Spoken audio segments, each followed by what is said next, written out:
하나님 말씀 시편 119편 94절 한 절, 119편 94절 한 절만 합니다. 봉독합니다. 시작.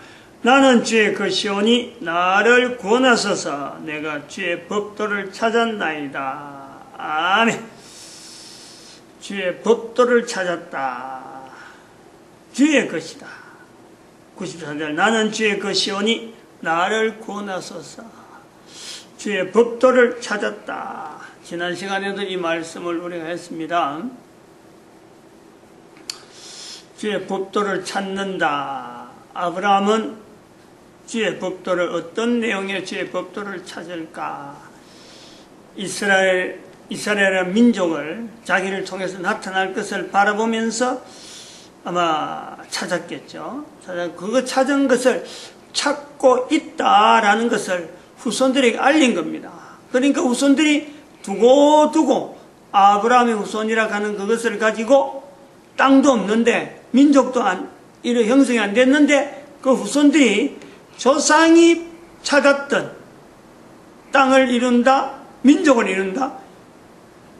이것이 계속 누룩처럼 퍼지고 번지면서 다윗이라고 하는 또 엄청난 왕을 형성시키고, 또 다윗이 있고 난 뒤에 또 거의 한 1000년 지나고 난 뒤에 예수님이 이 땅에, 예수님, 하나님이신 예수님께서 다윗의 혈통을 따라서 이 땅에 오시는 주의 법도를 찾는 하나의 걸음이 열매를 맺어갖고, 또 그것이 끝나지 아니하고 그 예수님은 이스라엘 백성들 통해서 왔지만 실제로는 온 인류에 하나님으로서, 모든 인류에게 보여주시는 하나님으로서 이스라엘 백성들을 통해서 전파되어가는 이런 내용을 우리가 보는데, 그것이 그렇게 남아진 것이 성경이잖아, 성경.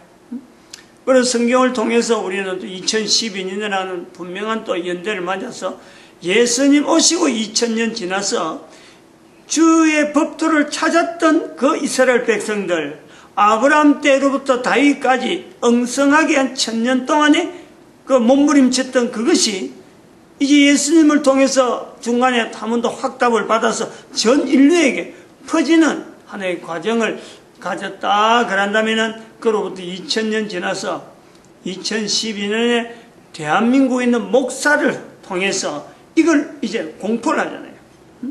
나타내잖아요.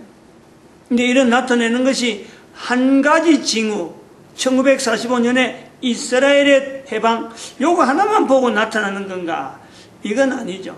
시대적으로 2012년이라는 시대가 인류의 종말 시대로 폴딩이라는 요소가 가지고 있는 내용에는 이스라엘이 2012년에서 그 내용을 분명히 전 인류에게 알려지는 이런 내용에는 이 2012년이라고 하는 요소에는 인터넷 시대라고 하는 인류 전체가, 인류가 피차간에 이것을 확인하는 서로 공유. 전에는 국가 간에 어떤 벽이 있었는데 이제는 국가 간의 벽이 아닌 인류 전체가, 적어도 지구 위에 하나라고 하는 이 인류에 대한 개념이 싹이 트는, 그것을 이제 꼽혀야 되는 그런 개념에서 우리가 2012년을 바라보는 거죠. 그러면 2000년이 넘어오는 2012년까지 넘어올 때 아브라함이 이스라엘의 조상으로서 주의 법도를 찾았다. 그러므로 이젠 2012년으로 말미암아 아브라함부터 시작해서 한 4000년이 되어져서 자기들 땅이 하나에 주어졌다라면은 온 인류가 이렇게 하나로 되어지는 데에는 누군가는 또 하나님 앞에 주의 법도를 찾았을 것이다. 우리가 그걸 본단 말이죠. 그걸 볼 때 온 인류가 주의 법도를 찾기를 바라면서 모든 인류가 하나의 글로벌 시대로 되어지는 이거하고 똑같은 시대, 똑같은 때가 있었다. 우리가 그걸 한번 볼 수 있잖아요. 인류 전체에서. 바로 그것은 멀리 안 가죠. 아브라함에서 조금만 더 올라가면은 노아라고 하는 사람이 있었는데, 할아버지죠. 노아 할아버지인데 그때는 인류가, 지금의 인류가 전부 다 노아 할아버지 밑에 다 있는 거예요. 그러다가 노아 할아버지 밑에서 이젠 차츰차츰 흩어져 있는데, 이 흩어졌던 모든 사람들이 돈이라고 하는 2012년을 통해서 돈이라고 하는 하나의 구심점을 발견해서 인류 전체가 한 조상 밑에서 형성되어진 어떤 연결점이 있다. 이제 이렇게 되어지는 이런 때를 우리가 이 인터넷 시대를 통해서 그런 것을 더 땡기고, 그리고 돈이라는 매체를 통해서 이걸 더 구체성을 가지고 가능성에 대해서 우리가 바라봅니다. 그리고 여기서 아브라함이 주의 법도를 찾았다 하는 그 주의 법도, 즉 붙잡는 하나님의 말씀을 붙잡는다 할 때 그 말씀을 붙잡는 것은 아브라함부터 되어진 것이 아니고 사실은 그게 노아에서부터 되어진 거죠. 노아에서부터 그 모든 것이 아브라함으로 연결되면서 이스라엘이라는 사회에서 이게 성경이라는 어떤 구체성을 가진 형태가 되어지는데, 이것이 바로 노아로부터 성경이 어떤 기초적인 아주 기본적인 성경의 골격이 형성되어져 가지고 넘어오는 과정에 이것이 형태화되어졌다, 우리 이래 보는 거죠. 그러면은 주의 법도 하는 이 법도가 이제는 아브라함에서부터 노아까지로 들어가 보면은, 노아는 그러면 처음부터 이것을 자기 생각에, 자기가 생각했던 걸 가지고 이렇게 형성되어졌을까? 온 인류에 대한 가슴을 품고 주의 법도를 찾았나이다. 즉 모든 인류가 하나 되어지면서 노아가 바라는 자기 후손들이, 자기 아들 딸들이 노아가 사실은 살아있는 동안에 아들 딸들이 이렇게 인류를 형성하려고 한 노아도 생각을 안 했겠죠. 노아도 생각을 안 했을 거고, 단지 성경이라고 하는 어찌 보면 아브라함 이전에 주의 법도라는 것을 붙잡을 때는 노아의 아들들이 노아가 방주를 만들어서 방주 안에 들어오지 못한 사람이 죽은 것을 보듯이 노아의 후손들은, 노아가 바라기는 제발 그런 일이 없기를 바란 거 아니에요. 즉 멸망이 되지 않는 것을 바란 것은 노아의 마음에 분명히 있을 거다. 왜냐하면 이게 분명한 기점이니까. 자기와 같이 살고 있던 사람은 자기는 방주로 살고 다 죽어버렸는데, 또 자기로 말미암아 또 방주에 살아남던 아들, 딸들은 지금 손자를 낳고 계속 번창해 가는데, 숫자가 늘어날 때마다 노아는 철렁철렁 하는 거예요. 제발 이 자손들이 멸망당하지 않는, 멸망당하는 반열에는 자기가 경험을 했으니까, 몽땅 다 죽은 것을 봤으니까 자기 후손들은 죽지 않을 것에 대한 분명한 바람을, 남아있어야 될 것에 대한 분명한 바람을 남겼을 것이다. 이제 그것을 아브라함이 이스라엘 조상으로서 주의 법도를 찾았다라고 한다면은, 모든 인류에 어떻게 보면 중간 시조가 되어지는 이 노아는 자손들이 멸망당하지 않기를 바라는, 그래서 모든 자손들이 어쨌든 간에 서로 간에 교류할 수 있고 한 가족이라고 하는 것 속에서 공존하는 이것 자체를 노아가 바라지 않았겠느냐. 그러면 그것 자체가 주의 법도를 찾았던 노아라라고 말할 수 있다는. 그럼 이 내용을 가지고 노아 이전을 또 뛰어들 수가 있어요. 노아 이전 앞으로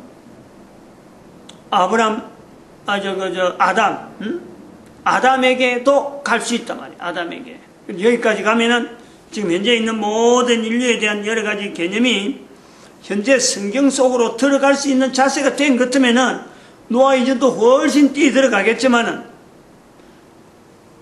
요 정도 해도 왜 2012년이라고 하는 이 시점하고 지금 노아 시대하고를 연결해 보려고 하느냐. 아브라함이라고 하는 이스라엘 자손들을 하나의 징검다리로 해가지고 노아까지는 그떠니 달려갈 수 있는 내용이 바로 주의 법도를 찾았다. 다시 말하면 2012년의 시점은 노아가 노아의 아들들이 죽지 않고 다 어쩌간에 서로 공존하고 서로 참 평화롭게 지낸 이것을 노아가 바란 것이 분명할 것이라 한다면은 2012년에 우리는 전 인류는 인류 개개인에게 입장에서 나 외에 다른 사람은 모든 사람을 적이라, 어떤 경쟁 상대라 하는 것보다는 이제는 내 한 사람을 통해서 내가 현재 누리고 있는 어떤 호사, 어떤 참 편안함, 어떤 참 안락함이 내한테 있다 그러면은 내 주변에서 들려오고 내가 눈으로 확인해보고 텔레비전 통해서 인터넷 통해서 여러 가지 동영상을 통해서 수많이 얼마든지 접할 수 있는 이 인터넷 환경에서 접해볼 수 있는 수많은 자료를 통해서 내가 이만큼 누린다 할 때 나보다 약한 자가 분명히 있고 내보다 어려운 처지에 있는 사람 분명히 있어요. 알아요. 그게 어느 정도인지.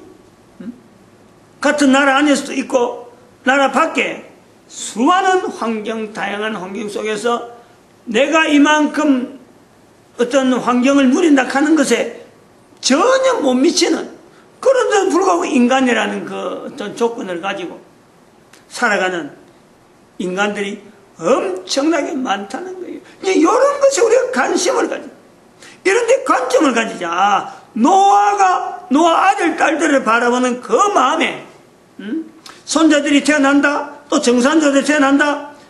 노아가 홍수가 나서 600세가 홍수 난다.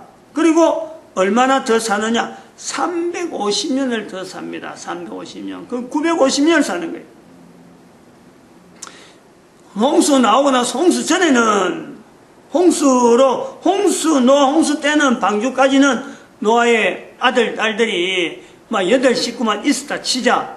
근데 그것이 홍수 끝나자마자 또 손자가 나올 수가 있는 거예요. 손자에서 또 손자들이 또 주르륵 나오고 또 그 다음에 정손자들이 나오고, 이거는 뭐 알 수가 없는 거예요. 그래서 가족들끼리 막 결혼하면서 나중에 퍼지고 각 나라 각 족속이 되는데, 분명히 그때 노아가 바라보는 자녀들 향해서 바라보는 그 마음은 자기가 같이 살던 사람에게 죽어간 것과 비교해서 자기 가족을 비교해 볼 수 있어서 살아남을 수 있기를 얼마나 고대했겠느냐. 얼마나 고대했구나. 자기는 나이를 자꾸 먹어가고 이제 950세쯤 됐을 때까지는 더 이상 손 못 쓰는, 자기가 할 수 있는 일이 없는, 950살 될 때까지 한 350일 동안 한 거는 아마도 성경을 만드는 일에, 오늘날 우리가 성경이라고 하는 것에 어떤 기초가 되어지는 이 어떤 여러 가지 점토판이나 여러 가지 내용들을 창세기 1장에서 6장 사이에 있는 내용이라든지 9장에 있는 이런 내용들의 부분적인 부분들 다 뭐 했다고는 말할 수는 없지만, 이런 요소들의 노아가 남긴 흔적들, 그걸 통해서 이제 애굽으로 흘러가고 뭐 바벨론으로 막 흘러가고 여러 가지 갈래 흘러가는 중에 모세를 통해서 다시 한 번 더 편집이라고 하는 이 과정이, 성경 편집이라는 과정이 분명히 한 번은 있었을 거다. 뭐 한 번 이전에도 분명히 있었겠지만, 분명한 거는 모세가 그게 중요한 하나의 그 기로에, 하나의 분명한 어떤 과정 중에 모세가 있었다. 이제 이런 걸 우리가 본다는 거죠. 이 성경을 통해서 접근해 보는 거예요. 누가 우리한테 알려준 사람 없어요. 아브라함이 우리의 조상이다. 안 그러면 참 노아가 우리의 조상이다 라고 말하는 사람은 지금은 거의 없어요. 자기 윗대의 3대 4대 할아버지도 지금은 기억 못하고 안 하려고 하는, 뭐 그건 우리나라일 수도 있고 다른 나라는 안 그럴 수도 있는데, 지금 우리는 그래요. 할아버지조차 아버지, 엄마의 아버지, 엄마의 엄마, 아빠의 엄마 아무도 기억 안 하려고 그래요. 기억 안 하려고. 당장에 지금 내 눈앞에 있는 가족 하나만 해도 쩔쩔매는 이런 상황에 우리가 들어가 있다.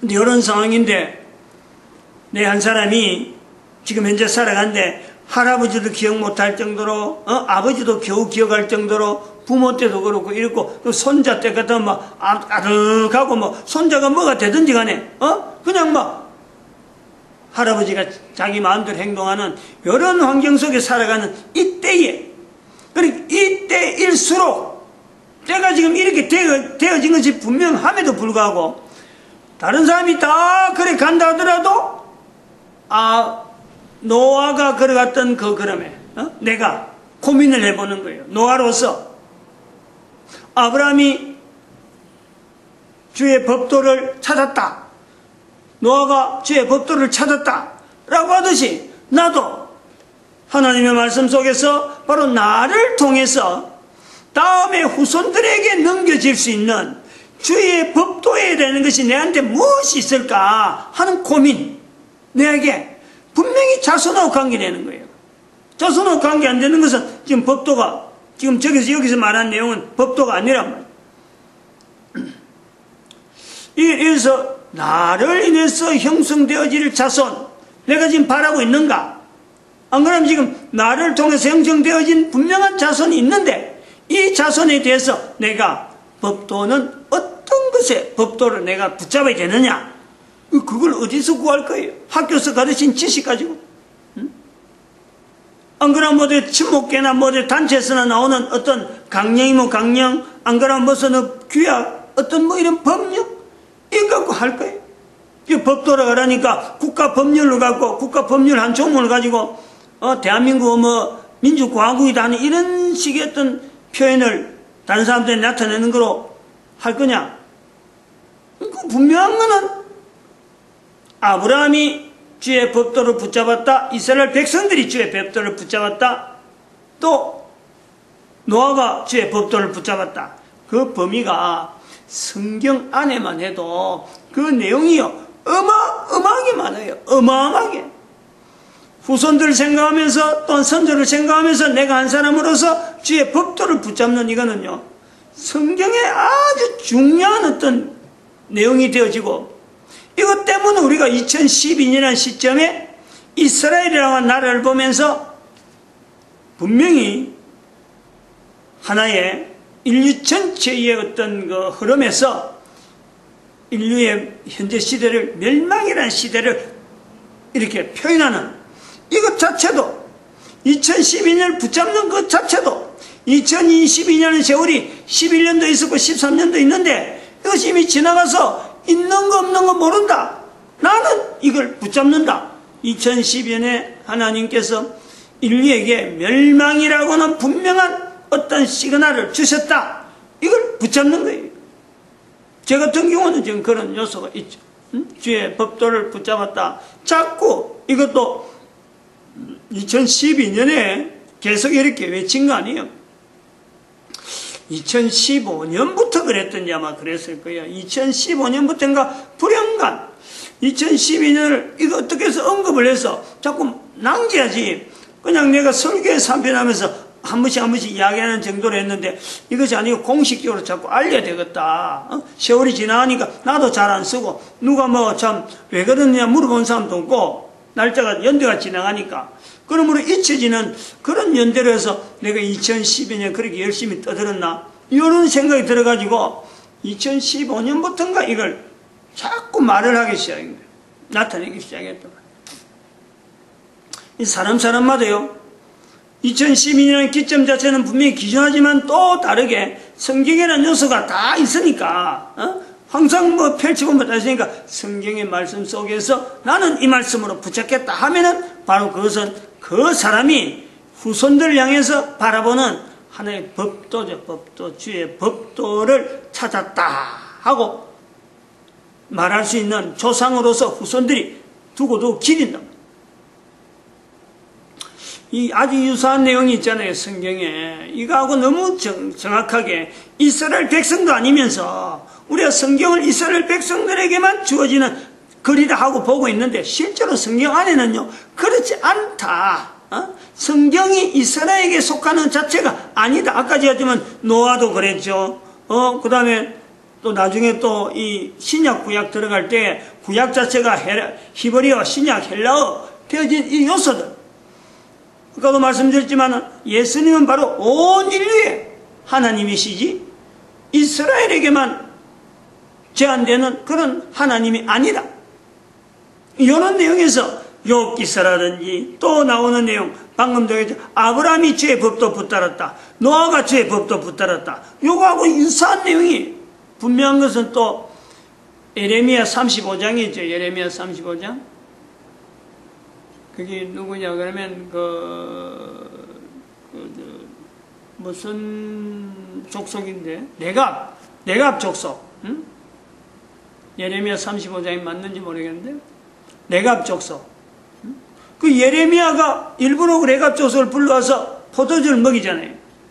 그 포도주를 먹이는데 안 먹는다. 자기 조상 레갑이 후손들에게 너희들은 그 포도주 먹지 마라. 이 말 때문에. 그 장막도 짓지 말고, 집도 짓지 말고, 장막 가지고 유리 이곳저곳 집도 없이 다니라.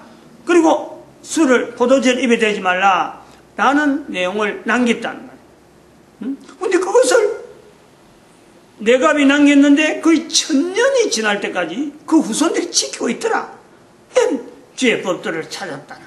근데 여기서 우리가 통과성을 지금 레갑 족속이 레갑으로 인해서 남겨진 조상으로서 남길 때, 레갑이라는 조상이 남길 때 왜 포도주를 먹지 말라 했을까라는 부분에 연결해 볼 수 있는 것이 창세기 9장이에요. 창세기 9장. 노아가 천막에서 농사를 지어갖고 포도농사를 지어갖고 포도주를 마신 거예요. 근데 그것 때문에 셈, 함, 야벳 중에서 세 아들 중에서 둘째 아들이 그것 때문에 노아에게 엄청나게 혼이 나잖아요. 사건이 있다면. 그러니까 아예 그 사건, 포도주 먹는 사건 때문에 아들에게 엄청나게 참 나름대로 그 저주락하고 일하는데 표현이 성경의 표현에 해석은 다양한 형태로 날 수 있기 때문에 깊게 이야기는 하지만 아무튼 이렇게 겉으로 드러난 내용을 봐가지고 노아에게 있어서 가족에게 이 어떤 저주 사건이 주어지는 사건의 포도주가 있잖아요. 아까 전 이 내용을 전체로 가지고 노아 가족들이 참 흩어지지 않고 같이 모여서 살기를 바란다는 마음을 가지고 노아 후손들을 축복하는 그 모습을 이야기했지만 레갑은 바로 그 부분을 바라본 거죠. 포도주 먹은 것이 원인이다 하면은 이 먹은 것을 아예 제거하자. 그래서 자손들이 잘 되기를 바라는 그 마음으로 후손들을 축복하는 이런 내용이 연결된 서로 간에 떨어져 있는 것 같은데 연결되는데 이게 주의 법도를 찾았다라는 거 아닙니까? 그래서 이런 내용을 이제 오늘 지금에 우리가 연결해 볼 때 지난 시간에 교회의 노동시장 개입, 노동시장의 교회 개입이죠. 노동시장의 교회 개입, 교회의 노동시장 개입 이랬는데 여기에서 나오는 내용 중에서 이런 내용이 주의 법도를 찾았다 하는 이 내용에 분명히 어떤 요소를 가지고 여기 표현하고 있지만 노동시장 개입에 어떤 요소를 가지고 교회가 노동시장에 개입해야 되느냐. 근본적으로는 노동시장에 현재 형성되어 있는 노동 인력으로 우리가 참 생산이라든지 이런 데서 볼 때 마지못해서 사람을 쓸 수밖에 없으니까 쓰는 거지 실제로 거기에 투입되는 노동 인력 자체가 그 생산 현장의 효율성을 볼 때는요 한번 이거 비교해 봐야 되는 거예요. 이게 정말 타당하냐? 이런 노동 인력을 써서 과연 이 공장에서 이 사업체에서 이만한 노동 인력을 써가지고 과연 타당할까 하는 거는요 아무도 현재적으로는 제시를 못하고 있어요. 노동 인력을 써야 된다 안 써야 된다 단지 사람이 부족하니까 어쨌든 간에 인력을 쓰긴 써야 되는데 대충 요런 인력이면 안 되겠냐 해서 보내는 거지. 그 현장에 타당하다. 이런 인력이 와야 되는 게 타당하다. 그 다음에 요런 훈련이 돼갖고 준비된 사람이면 들어오면 된다. 요렇게 할 수 있는 그 노동 현장은요, 아무 데도 없어요. 일단은. 맞출 수가 없다는 거예요. 투입되는 노동 인력이 거기서 현장에 맞춰서 자기가 적극적으로 가지고 자기가 최대한 창의성을 가지고 적극적으로 움직여야 그 노동 환경에 노동 생산성이라든 이런 부분에 맞는 어떤 인력의 투입이란 효과가 나타나는 거지. 이런 이력, 이런 경력, 이런 학력 있는 사람 투입했다 그랬어요. 그 사람이 그 노동 현장에서 요구되어지는 그 업무가 그 사람이 있으므로 100% 맞다. 아무도 장담 못해요. 아무도. 이것이 아무도 장담 못한다 하는 것이 어느 정도 제가 지금 자신있게 이야기를 할 수 있냐 그러면은, 교회는 이제 교회 노동시장의 개입이라고 하는 건 바로 이 부분을 제일 중요하게 여기니까 여기에 뭐라 그래, 노동 인력의 질적 향상이라고 하는 제목을 가지고 현장에 아주 적합한, 지금까지 어떤 자료를 갖고도 검증이 안 된, 그리고 검증할 수도 없는, 그 자체가 지금까지 할 수 있는 어떤 검증 자료로는 그전 수준이 전부 다 낮기 때문에 그 갖고는 검토가 되지 못하는 어마어마한 높은 질을 가지고 현장에 투입하겠다, 이런 내용이에요.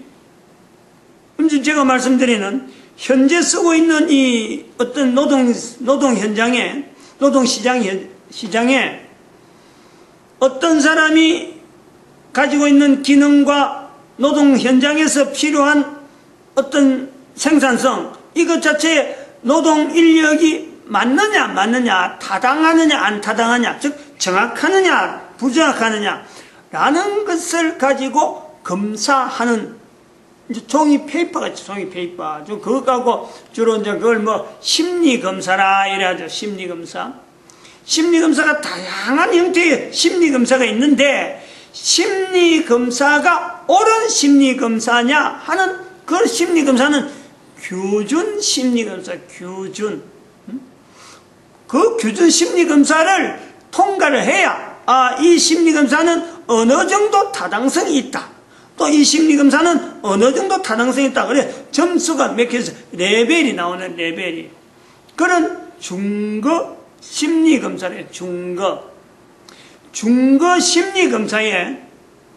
심리검사에 중거 타당도 검사가 있어요. 중거. 그 심리검사의 중거 심리검사의 타당도를 체크하는데, 확인하는데, 거기에는 두 가지 종류의, 다른 종류도 있지만은, 일단은 두 가지로 가지고 조정을 하죠. 뭐냐니까, 하나는 동시타당도란 말이에요. 동시타당도. 또 하나는 예언타당도라 그러는 게요. 이거는 사람이, 내가 현재 있는 사람이 지금 저기 있는 직무하고 연결해서 이게 지금 현재적으로 맞느냐, 그것을 심리검사서 잘 반영하고 있느냐, 심리검사서 그런 심리검사가 반영을 하고 있으면 이게 동시타당도가 적당하다라는 것이고, 내가 지금 있는데 앞으로 이 사람이 주어진 일 자체에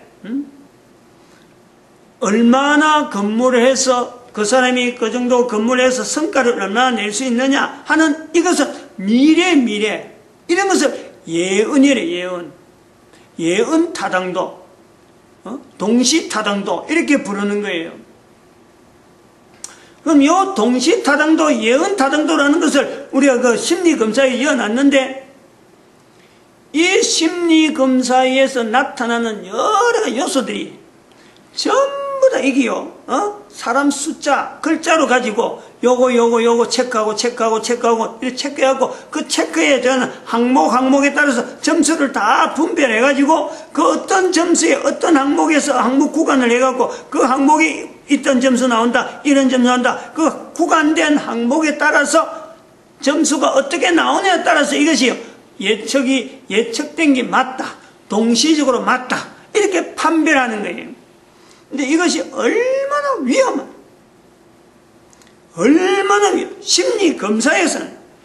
심리검사의 타당도 검사를 하기 전에 이게 또 오차 부분이 들어가거든.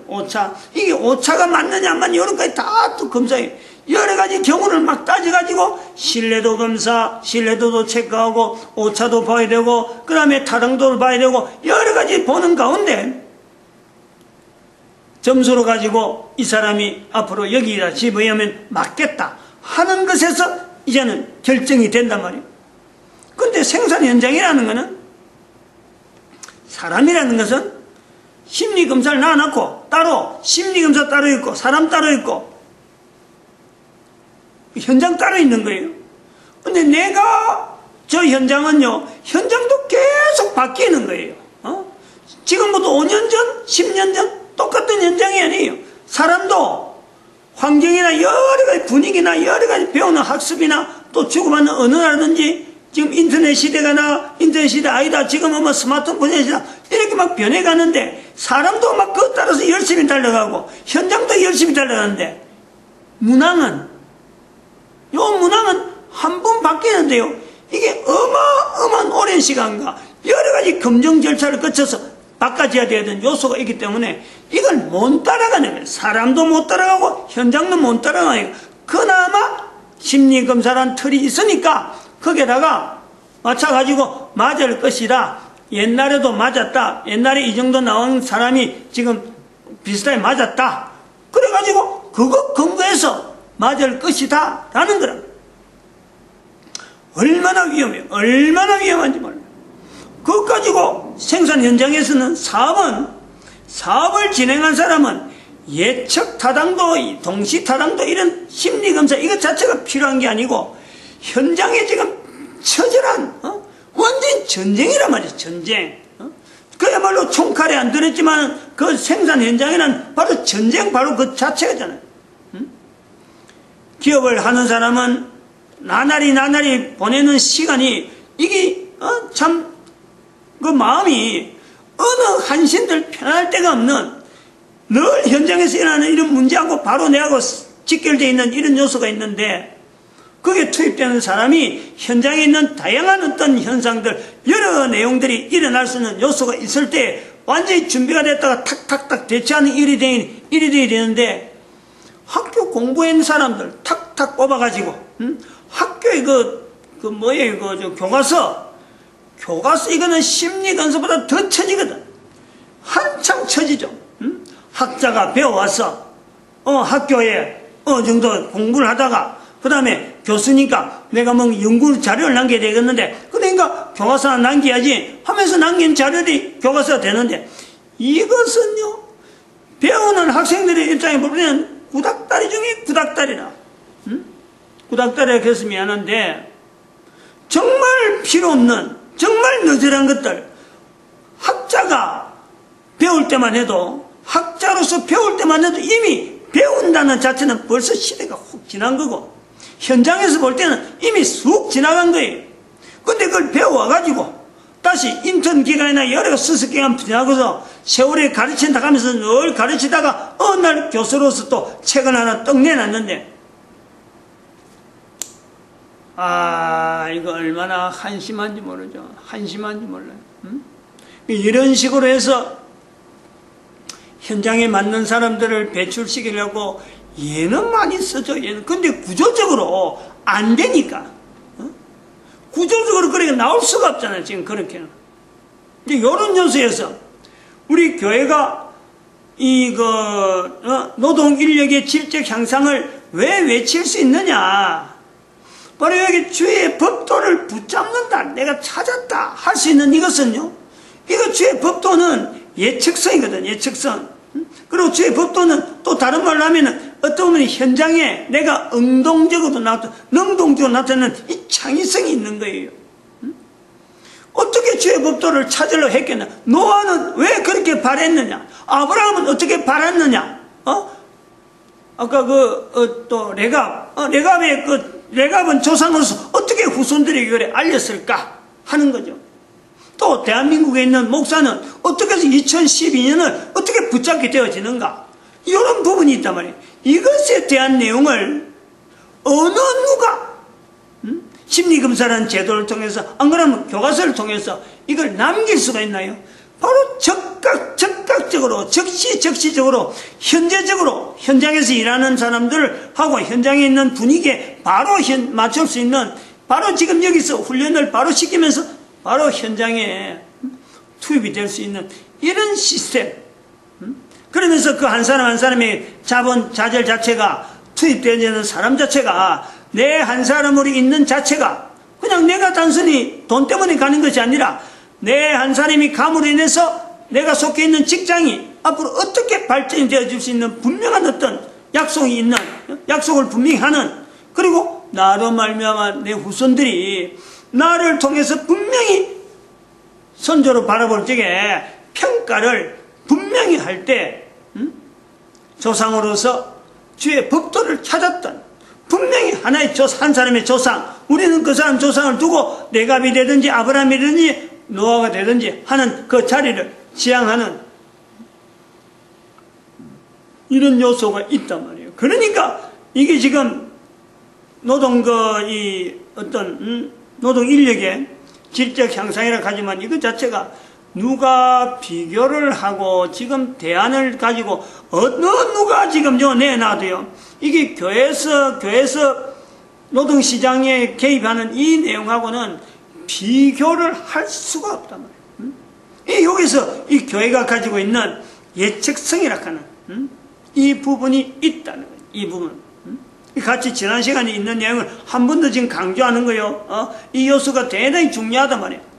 예측성, 노동의 질적 향상, 교회의 예측성, 예측 가능 정도가 100%를 그랬어. 100%. 거기에 소점이어가지고 99.9999 이런 것도 아니야.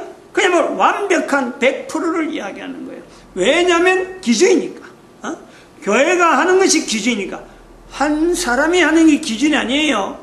이 교회라고 하는 이름이 때문에 이것이 100%라는 거예요.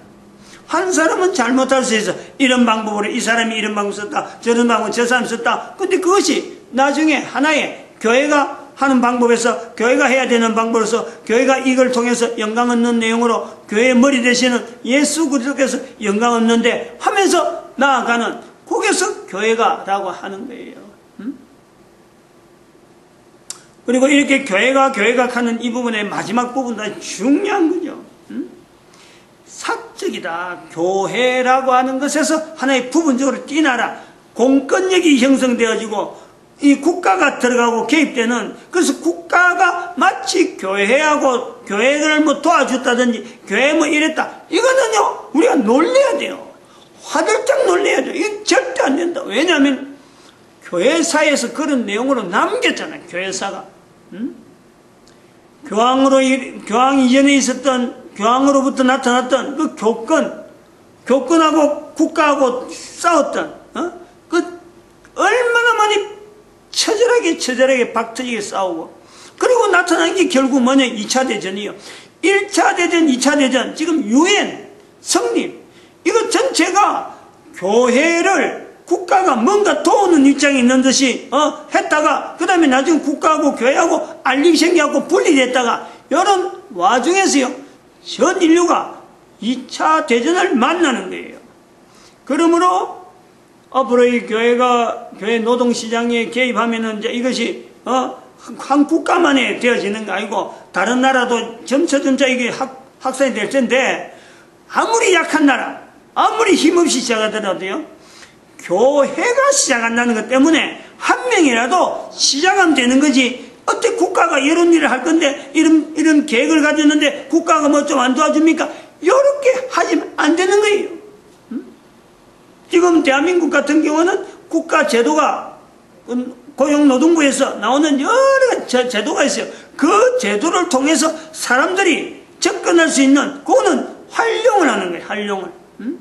왜냐하면 사람들이 자기 돈을 내야 되니까 돈 내기 힘드는 사람들이, 돈 내는 힘드는 사람들이 할 수 있도록 국가가 제도를 해놨는데, 이 제도가 지금 거의 유야무야 형식으로 국가는 해락하는데 이 제도를 시행해야 될 사람들이 중간에 광고하고 중간에 알리고 이런 걸 자꾸 끌어당겨야 될 사람들이 전부 손 놨고 있어요. 방법이 없으니까. 근데 그 틈을 교회는 하나의 틈을 해서 그런 사람들이 올 수 있는 것은 교회가 해놓은 제도를 가지고 접근을 하더라도 이런 시스템 운영하는 거라는 이 전체는요, 교회라고 하는 이 조직을 통해서 지역에 흩어져 있는 교회들이 또 지역에서 교회들이 또 서로 연합하고 또 그러고 서로 다른 지역하고 연결되어지도록 이 중앙은 단지 그런 것만 되도록, 일이 되도록만 해주지. 이 지역 단위로서 다 이게 저 밑바닥에서, 지역 단위로 밑바닥에서만 운영이 되어지는 이런 요소를 지향하기 때문에 정부가 그 개입에 들어가면요, 그거는 그때부터 그 정부에 속해 있는 어떤 그거는요, 꺼내야 돼. 단호하게. 이건 뭐 어쩔 수 없는 정책이기도 한데, 정부하고 손잡았다 하면 그거는 이 조직 자체를 완전히 끊어버려. 별도의 조직을 만들어줘야지. 정부하고 손잡았다 하려면은 타락이 될 수 있는 요소가 바로 나타나는 거예요. 그게 중요한 거예요. 이 교황이 실제적으로 존재하는 분명한 요소를 보잖아요. 요 요건하고 지금 교황하고 우리가 하나의 사례로 이야기를 해야 된단 말이죠. 그래서 이런 시점에서 하나의 그 사례라고 하면, 또 벌써 시간이 이건 굉장히 오래 가네요. 접근하는데 상당히 시간이 오래 가는데, 뭐 다른 이야기 또 다들 뭐 이거 이야기가 자꾸 강조가 되는 이런 요소가 되고, 이게 이제 처음 나타나는 거기 때문에 이런 초보적인 이런 내용에 아주 철두철미해야 될 이런 요소들. 그리고 언어를 쓸 때 조심해야 될 것 중에 하나가, 아까 교회 사적인 부분 이야기했지만요, 어느 누가 하더라도 내 개인이 이 일에 내가 얼마만큼 쓰임 받는다, 이거요 절대 아니에요. 교회 이름으로 쓰임 받는 이름을 자꾸 말해요. 사람의 이름은 묻히고 말 안 하더라도, 안 나타나더라도 교회가 하는 일이고, 교회를 통해서 하나님이 영광 받으시고, 교회의 머리 대신 예수 그리스도 이름이 다른 사람에게 인정되어지고 다른 사람이 받아들이는 이런 내용이 아주 기본적으로 교회라고 하는 이름을 자꾸 내세워야 돼요. 자꾸. 그런데 그 교회를 내세울 때라도 어느 교회에 가라, 어느 교회에 가야 된다, 이런 내용하고 틀려요. 어느 조직 속에 있는 어떤 단위, 어떤 건물에 속한 이런 교회를 이야기하는 게 철저하게 에베소서 1장 22절 23절에 있는 교회 머리 대신 예수 그리스도, 그 지층에서 교회 영광 받아야 되니까 그 이름이 땅에 떨어지고 막 발바닥에 밟히고 있는데, 어떡하든지 내 한 사람을 통해서, 한 개인이 그 이런 일들을 통해서 예수 그리스도 이름이 영광 받는데, 그런데 내가 쓰임 받기를 내가 바라야 되죠. 내는 바라지만은 이름을 드러낼 때는 교회 이름으로 이야기를 하라, 말을 할 때. 그렇지 않으면은 뭐가 된다? 교황이 되는 거예요. 교황, 사탄이 되는 거예요. 마칩니다. 기도드립니다. 할렐루야. 함께